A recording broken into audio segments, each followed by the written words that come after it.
Are you the Oklahoma City bomber? Maybe. What do you think of the Attorney General, Giannarino? They say if you don't have anything good to say about somebody, don't say it. So we'll go on to the next person.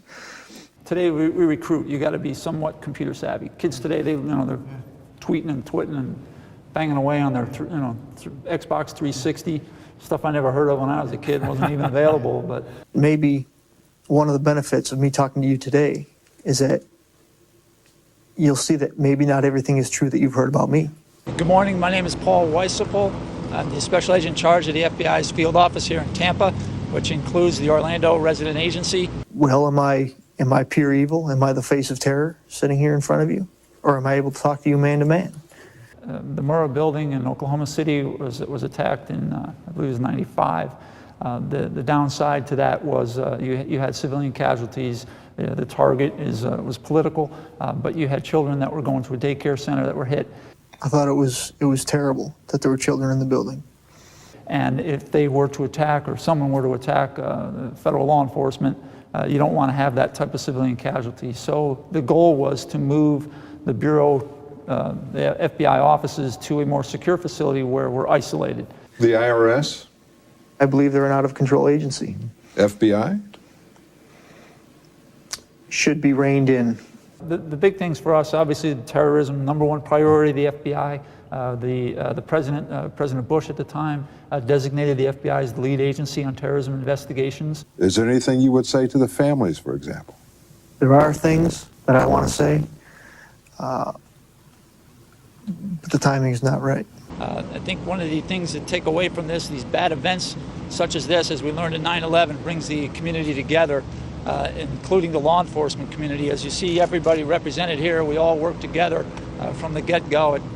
From the time at 2 o'clock in the morning when the shooting began, everybody rallied together to work the case as one force.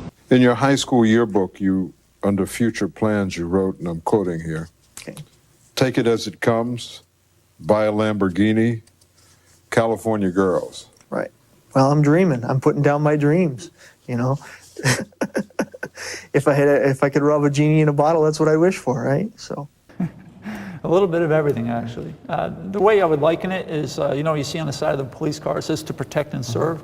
You have to think of the federal system as very similar to that. We just answer to different violations. Well, I've broken that question down over the years and analyzed it every way, trying to come to peace with it myself. As of last night, within 24 hours, all the victims were removed from the Pulse bar lounge, and now we're going to be processing it with the shooting reconstruction team to get as much forensic evidence as we possibly can at that point.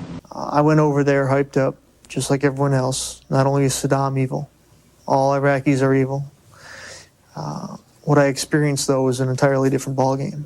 Post 9/11, everybody knows that we don't have enough resources in our own division, let alone the FBI as a whole, to work terrorism cases successfully. You need the state, local, and other federal partners. I could say the use of what is no more or less snipers in a domestic non-wartime situation. Federal agents taking on the role of judge, jury, and executioner.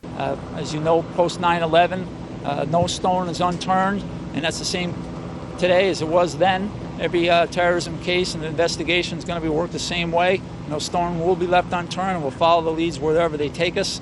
And we'll brief you as best we can when we can, but you'll have to bear with us on that and just trust our judgment. The FBI has been in existence for over 108 years now, and we've earned the people's trust by working cases hard and being straightforward with you, and we don't want to violate that trust by giving you bogus information that 2 hours later we got to come back out and tell you that information was wrong.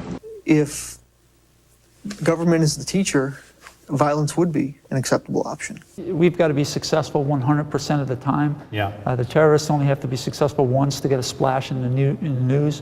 One event for us could be a very bad day, so we have to be on our game at all times. I was raised in an environment where men don't cry. You hold it back.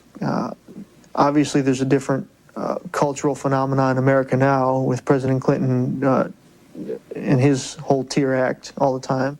But for me, through coming into adulthood, it's one of the things that a guy learns is how to hold back tears and not let it be shown. So with that, just ask you to bear with us as we move forward in the investigation. I want to do like everyone else did and commend the first responders. They actually saved lives by responding as quickly as they did. I came to terms with my mortality in the Gulf War. After that, it's not that hard to be, quote, prepared for death. So that's the key, to get your 4-year degree and focus on that. Because if you don't get into the FBI, you don't want to be miserable. What am I going to do with the rest of my life? Get the degree in something that makes you happy and that you enjoy, and bring that to the table.